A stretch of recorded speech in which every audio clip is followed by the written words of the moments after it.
Okay, good morning, afternoon, evening. What is it? It's Tuesday. Okay. Will you please stand and remain standing as our orchestra performs the national anthem and then our jazz choir performs our alma mater.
All right, you may be seated.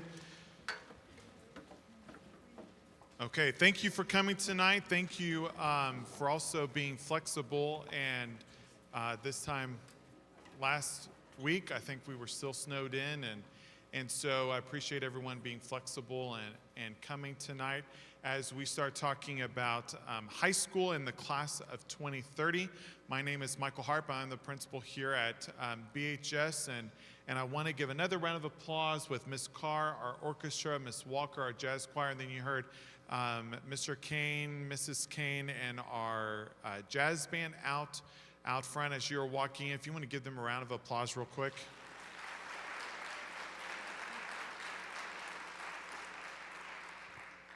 We are excited for next year already, so that's what is cool about getting to this part of the school year is that we jump to the next school year and we start planning now and to make sure that we have all of our sections that we need and our hiring and all the great programs that we have here. And so today is day one of that journey. And so like we told your students today as they were here getting their tours and walking around campus and just starting to get familiar with the high school, is this is day one in that journey. This is a long process to get to May 2030. It unfortunately will go by fast, but the goal today is not for you to leave here going, all right, I know what high school's gonna look like.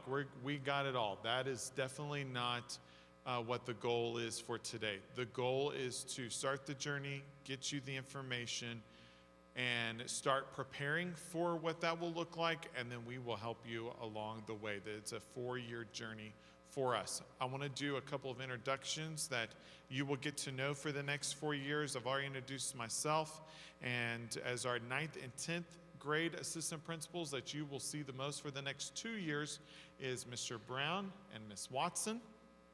And our, we'll give them a clap. I think so. And our 9th and 10th grade counselors are Miss Dively and Miss Daniels. And Miss Daniels has a senior wrestler. And when we moved this, they moved it to, unfortunately, Senior Night Wrestling, which, by the way, I'm going to say this now because I will forget. They have not started yet.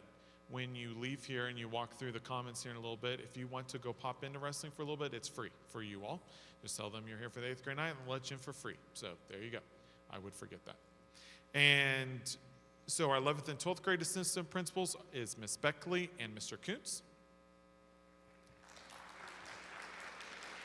And our 11th and 12th counselors, they were outside directing people and getting paperwork, so they may not be in here, but is Mr. Wolf, and then, yes, that's my brother, Mr. Harp, and Miss May, and I don't think they've walked in here. I still think they're outside passing out papers, but Miss Brown is right here, and she is our Bruin Academy counselor, and then when we're done with this here in a little bit, she will go over some NCAA stuff for you as well here in a minute. She helps make sure our transcripts are ready for that.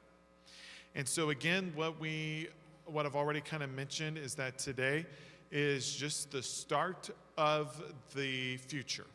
And so we want to make sure that we're giving you as much information up front for you to go back and look through all the different programs and curriculum that we offer, and you can make changes. You're not locking in the next 4 years today or next week, but we definitely want to start that conversation of what you want to do. And that can look like going to college, that can look like going to technical school, going into the military, or going into the workforce. And you could say, I want to go into the workforce today and join the military by the time you get into your senior year, and that is okay. Changes are fine. You can even go to college, spend 1 year in college and go, that wasn't for me, and join the military, come back in the workforce. That's okay. We're here. We have those conversations all the time. We get to senior year right now, and when we come back from spring break, we will probably help kids jump through all 4 of those multiple times, and that's okay too. But when they graduate, when they walk across this stage, we want to make sure that they have a plan, or at least know what the plans could be. And so here's just some need to knows. I say this to students and staff all the time, is that some need to knows that you need to think about as you're getting through this, is that we have 23 units of credit that our students need to get through in the 4 years that they're here at BHS. Every student needs to have an English class every year. Every student needs to have 4 years of math. You're going to hear that on the news a lot, especially as the legislature starts going about that this year coming up is the new law of where 4 years of math is a requirement. But here at Bartlesville, we've actually been doing that the last couple of years, so we're ready to go for that. That's not anything new for us. You need to have 3 years of science. 4 is always better, but 3 years is a must.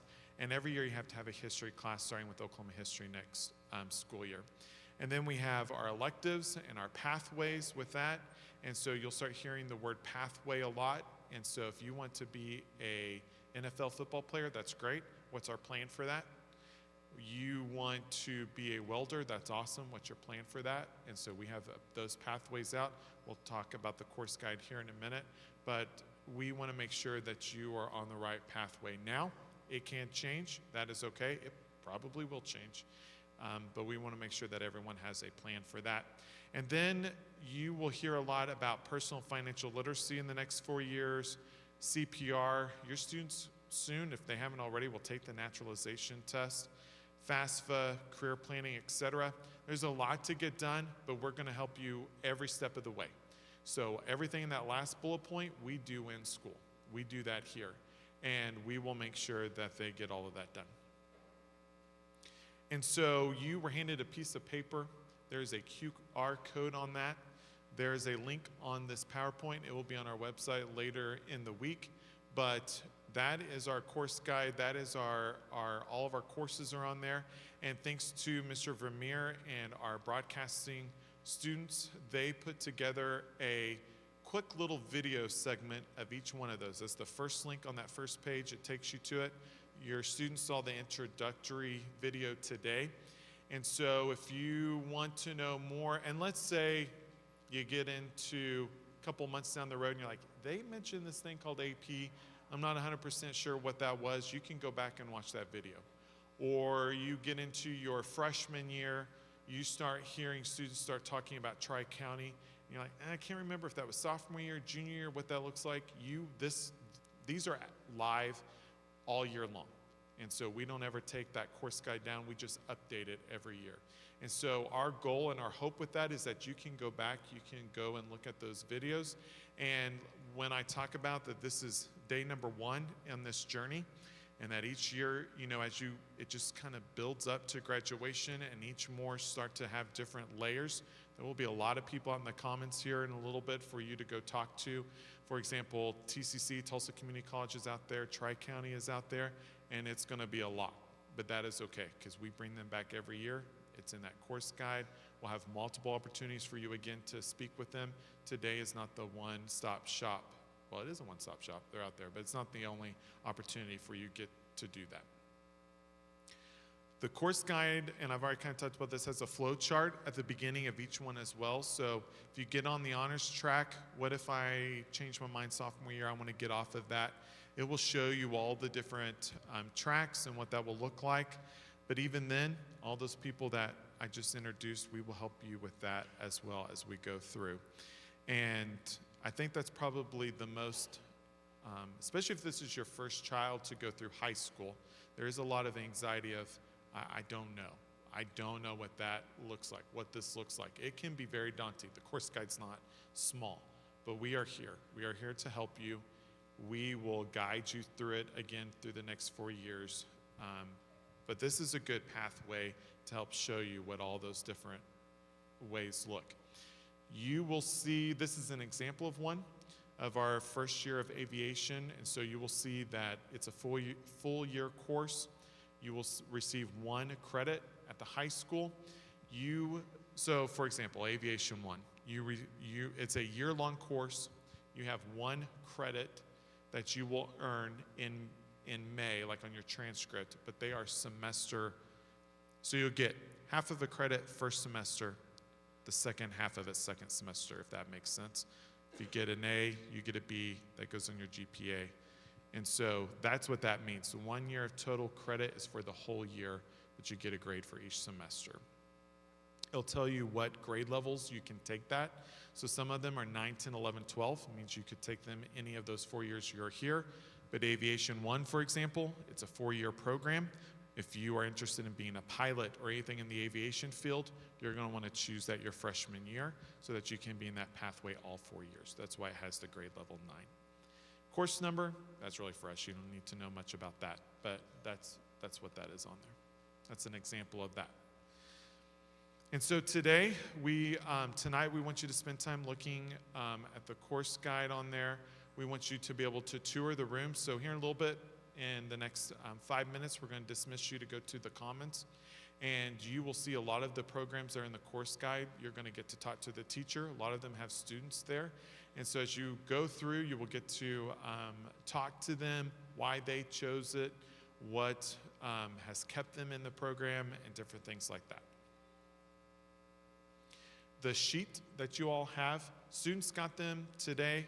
We made those available for you tonight. Our counselors, and I believe it's on the next page. Well, it wasn't. That was a bad idea. I'm going to it anyway. I'll go back. That was a horrible idea. Why did I do that? Okay, there we go. We will be there next week. So we pushed that back. We will be at Central on Wednesday, February the 11th, and we'll be at Madison on February the 12th. Our counselors will be there. You will bring that sheet back. We will then start going through and double checking everything. So you've got plenty of time to look through the sheet, fill it out, and bring that back. And, enrollment closes at the end of the last day of your BHS counselor being on your site. But the truth of the matter is that by spring break, we really start to look at those section numbers. Again, this is day 1. We'll have plenty of time. We can make changes. We can make sure that we are ready to go. And if you're here next year and I start clicking, tell me to stop clicking. That's a horrible idea. Okay, freshmen, you don't need to know this. Freshmen required classes, we've already talked about that. Let's talk about this. So, when you talk about the 4 different cores that we have, we've already talked about the English, the math, the science, and the social studies. And then we ask that you choose 3 alternatives.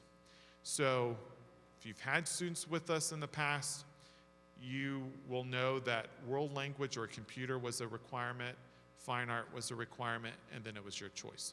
Those are no longer mandatory, but we put an asterisk, we put a caution to those when Ms. Brown goes over NCAA stuff here at the end for students that are interested in that. If you go to an out-of-state school or anything like that, world language is a requirement to a lot of out-of-state schools. They want you to have the extended, they want you to be out of the box a little bit, fine arts. So if you're an athlete, they want you to be well-rounded and have that fine art. So that's where that art course, although it may not be mandatory anymore, it is something that we would recommend. So we ask you to put those in your alternatives, and then that might be something that gets plugged in through that time. I want to talk about our AP classes. Real quick, they're out there as well for you to talk to. We are very proud of our AP program. For the 3rd year in a row, we are an AP Scholar Honor Roll. And so we're very thankful to our district administration and our school board for providing this program where we pay for the tests. And so that's what the next slide talks about, is that the exam earns you college credit. And so we actually had some AP students talk to the students today, and one of them was like, if you can get a 60%, basically if you can get a D, you can pass the exam. I'm not sure it's that easy, but that's how they explained it today, and that seemed to resonate with them a little bit. That it's kind of this daunting thing of, oh, you have to pass this test in order to get that college credit, but it is a great thing for them to. There's statistics out there of just completing the AP class. The student has a better success rate of graduating and getting a college degree. Not just graduating high school, but graduating college with a college degree. And so we have continued success in that, and we are very close. We're a bronze school right now, and we are one of a handful in the state of Oklahoma that have even reached that mark. And we are this close to being a silver. I think we can get there next year. And so that they're out there, and our AP teachers are out there to answer your questions. But it's something that even if right now you're not on the honors track, there are several, it isn't just math and science. And so we have AP Social Studies, AP Psychology, AP Art, and an AP Research class. We have multiple different AP courses, not just math and science, that you can jump on that once you get to your sophomore year of high school. And so, unsure of what classes to take, here's a couple of questions just to get you to start thinking about, what are your interests? We have OK College Start, and so I know this is something that they do in middle school, of just looking at career opportunities and assessments for you to do. Start talking to your parents and your teachers and your counselors. And then again, going back to the course guide, plan of study, and all the different worksheets that we have available for you online, and the videos I talked about with Mr. Vermeer. And then, I jumped ahead of what's next, but what's next is next week we will start talking to your students at each middle school and start getting them enrolled. So you have a good week. It's a family decision for you to go home, start looking at all of our course selections out there, make a decision. If you have a question, we are more than happy to answer. Not only our high school counselors, our middle school counselors are there to help you and to work through those questions. That's what that slide tells you. And then I want to end tonight with, we have our BHS Parent Support Group is here. They have a table out there. And we want to just remind that once you get into high school, there's a lot of boosters and there's a lot of events, but we would be lost without our PSG, and we would love for you to get involved. They have a little flyer out there that they meet On the second Thursday of each month in the Freshman Commons, they have their social media on here. We were talking out there that it's no longer like pizza parties and Valentine's Day parties that are coming up, but they put together after prom and project graduation, some very large events, and it takes a lot of people, and we would love to get you plugged in for that. And again, this is a big one. If you want to save the date, you will get a postcard and stuff in the mail over the summer to remind you, but our Bruin Camp, so basically freshman orientation, we call it the BHS Bruin Camp, is Friday, August the 7th. So that is the Friday before school starts. We will be back in here again, except we won't be in winter coats and coming off a snow day, snow week. It will be really hot. And, but that is the day that freshmen they'll have their schedule that day. You can look at the locker. A lot of our freshman teachers will be here. And we'll talk about all the things on the first day of school. And that's it. So really what happens next is if you think you're going to be an athlete or a college athlete, we want you to stay real quick. Ms. Brown has a couple things to give you that are kind of aside that aren't for everyone else. But then everyone else kind of give a first wave to go out to the Commons, which if you go out here straight to the left, and they're all in a circle right there, and you'll get to meet all the people that I just talked about. And we are excited for next year, and thank you for coming.